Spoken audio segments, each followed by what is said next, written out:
Hats off, obviously, to Duke. They're the conference regular season champs for a reason. We had our hands full coming into today. Obviously, playing yesterday. Tired, beat up, banged up. But I'm really proud of our kids. I thought we really competed, especially the last 20 minutes against a really, really good Duke team. So. We'll take this one back home to Clemson and try to learn from it. Is I think there's no doubt we should be an NCAA tournament team, and hopefully we can look back at this here in a couple weeks and use it to our advantage as we move on. Wake Forest Radio coach this morning. They have you as a 10 seed. If you're able to make the NCAA tournament, that'd be the first time since the 2001-2002 season. What would that mean to take your team to the NCAA tournament? Yeah, I mean, obviously would mean a whole lot, especially to this group. I mean, that's kind of where their sights have been set on since coming to campus in June. And candidly, there's probably not very many people thought we could do that from the outside looking in, being only our second year.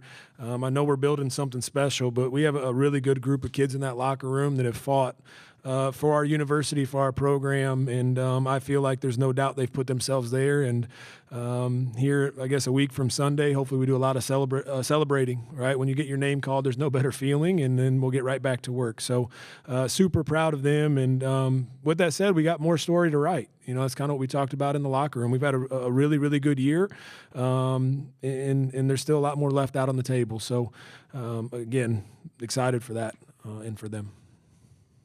Debbie Stroman, 97.9 The Hill, and chapelboro.com. Mia Moore, very impressive. What are your lessons that you learned from playing a game like this intensity in the tournament? Just that I can't take any plays off. I feel like I came out in the first half, wasn't really myself. So that's just a learning lesson for me that I need to be able to play every minute of the game, 40 minutes for me. Hey, Coach. Ella Grogan, Fox Carolina. I just want to ask you, what were you saying to these girls? I mean, you're in a 25-point deficit at one point, but the fight never stopped. I mean, Mia's throwing herself across the floor with an injury, and all the girls are going tooth and nail. Just what'd you say to them to keep them so motivated? Well, we're not showing us.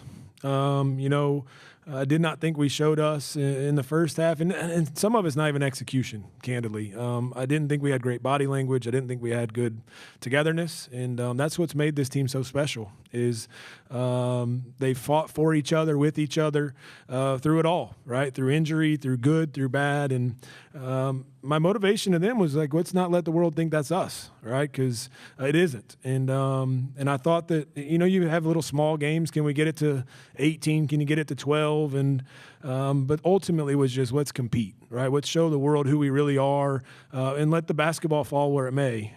Again, that's what this team is, and that's who they've been, and I'm really proud of how they continue to fight and continue to show the world of really, who they are. It wasn't good enough basketball-wise today. We put, too much pressure on ourselves to be down as much as we were, but there's definitely no fight in the Tigers. No quit in the Tigers. There's a lot of fight in the Tigers. Hey, Shawn, Grayson Man with TigerNet. Mia Moore even coming in with the injury today, 37 minutes. Just a lot's been made about her toughness, but what did today show you? It showed not me anything. I know who Mia Moore is. It showed the world who Mia Moore is. I think that our kids, Rachel said it yesterday on one of the press conference or whatever she was on, that she just gives us a comfort. She gives us a confidence. We all know what she's fighting through and why she's fighting through it. It's not for herself, but it's for her sisters. We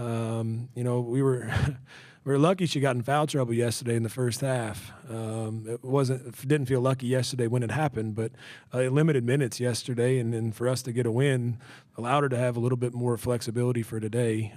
All of that being said, it's some of why she sat for against Stanford, was to get more rest for this tournament. So, again, proud of her effort, her fight.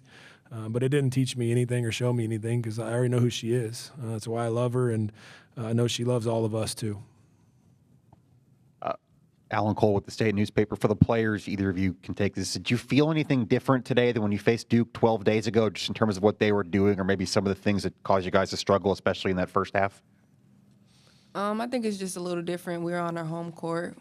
We had our crowd behind us, so I feel like it's just, for me, it was that. Everything was really, really us. Like I said, the first 20 minutes we weren't us. They didn't do anything different. Grayson Man with TigerNet. This is for the players. Just Coach Poppie's talked about. There's no doubt this is an NCAA tournament team, but for you guys to hear Clemson's name called in a few days here, what would that mean? And just take us through that experience. It would mean a lot. Like you said, we've been talking about it since the summertime, and more than half of us hasn't been to an NCAA tournament. So I think it just really mean a lot to us.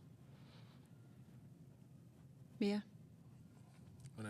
Taylor? Yeah, like she said, it will mean a lot for us, especially we haven't been there since I think you said the 2001, 2002 team. So yeah, it will be a really good experience for us, and it just means a lot for the Clemson family as well. Marissa says, Croops, that's just going back to the game for a minute. It looked like, obviously, Duke kind of came out with a lot of energy. They probably wanted their lick back, and you guys were kind of able to really match that for about the first 10 minutes, and the second quarter kind of fell apart. Was it adrenaline fading off? You knew they'd be ready for it, and you were kind of up for it too, or what was kind of going on? This is for any of y'all. Yeah, I mean, candidly, they switched some stuff up. Their ball screen coverage really messed with us, right? They did a lot of hedging and showing a little bit at our place. Today they switched a lot, and that really affected us, right? Like when we see that coverage, we're supposed to go to what we call boomerang, and we did it 3 times for the whole 40 minutes. We scored all 3 possessions. We did that, right? But we just didn't adjust to their coverages on the offensive side. I thought they took advantage of our offense today. Meaning we turned it over 21 times. We did not turn it over 21 times at our place, which allowed them to get out in transition, right? And when we could keep them in the half court, which we did most of the second half, we were in the ball game. And I thought early in the game they got out in transition and scored on us to where it wasn't a half court game. And then the flip side is they had some kids make shots.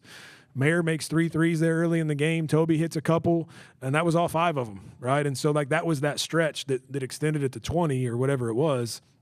It was hard to get back into the game. So, again, hats off to Kara, their group. They executed really well. We did not. But, again, a lot of it was the transition phase that led to them scoring.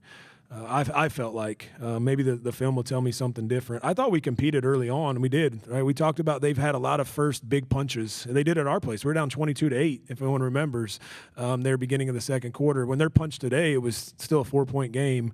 But then they got a couple, again, they made some shots that are big time for them, and it kind of took the wind out of our sails. Coach, you've kind of already given an elevator pitch, if you will, to be in this NCAA tournament. But in this last appearance before Selection Sunday, can you kind of give us your last pitch? Yeah, I mean, we've won 21 games. We won 11 conference games, 12 if you count yesterday. We have 0 bad losses on our resume. We're as competitive as anybody. I mean, we got the best scoring defense. We held them again to 60 today, right? So I think we can compete with anybody in the country. And I think that there's no doubt when you give us now, whatever this is going to be, 10, 12 days of rest to get all the way healthy, we'll be a team that is very, very hard to beat in the tournament because I don't think we've lost 2 in a row since way back in November, right, or maybe early December. So we'll be ready. Our name will be called, and we'll celebrate, but we'll also prepare because it's not over yet. All right. Thank you very much.